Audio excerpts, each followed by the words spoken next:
Let's take a look at our first recursive function. And the idea of recursion is a function that calls itself.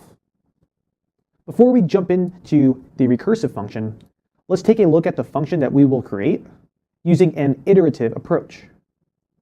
So I have a function named countdown, and this function takes a number, and it will keep decrementing that number by 1 each pass of the loop. Inside of the loop, it will console log its current value. So we can see in the console here, we get 5, 4, 3, 2, 1, and then it stops at 1, and then the function is done executing.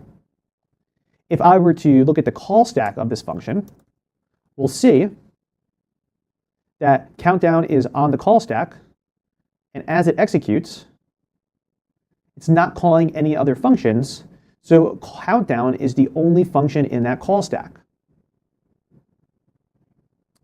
Now here's another approach to this problem.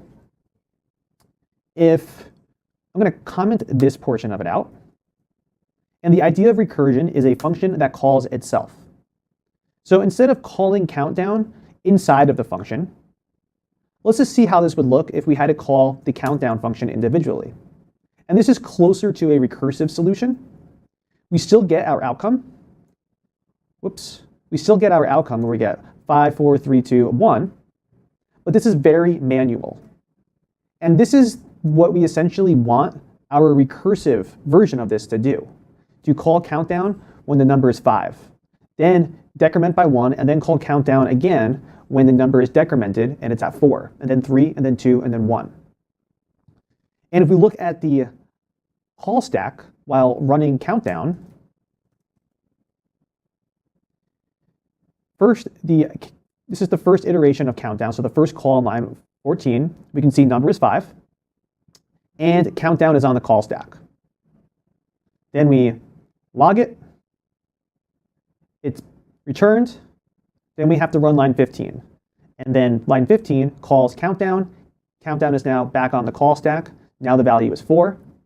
But the idea here behind the call stack is that when we call countdown, it's placed onto the call stack. When it's done executing, it's off the call stack.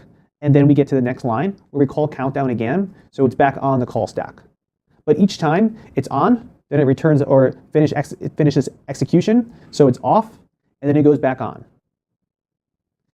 Now our recursive function is going to behave differently, because with a recursive function, we're only going to invoke countdown once, at least in the global scope. But now, inside of our function, countdown will be called multiple times. So how could we make this 5 change to 4, and then change to 3, and then change to 2 whenever we call our function? Well, we can do something like this, where we console log the num passed in, and then all I want to do is call countdown and pass in the current number minus 1, so it's 4. So let's think about what's going to happen with this function. When we call countdown, the current value is 5, so it will log 5.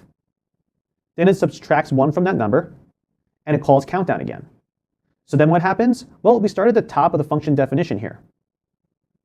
So then we console log num, and then what happens? We get to line 13, where we decrement the current value of num, which was 4, to 3. And this is almost acting like a for loop. It's almost the exact behavior.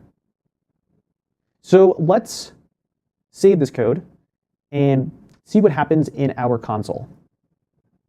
So here I saved it, and oh my goodness, look at this.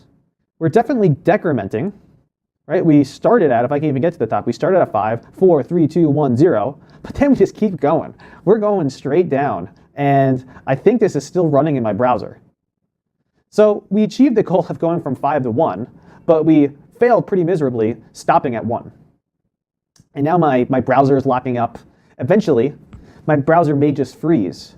And this is something called maximizing the call stack, where you keep making calls to the same function over and over and over again. And it's a big problem. What you want to be able to do is when you make a recursive call, you need something called a base case or a stopping case. So eventually, your function knows to stop calling itself. And we'll cover the base case in the next video.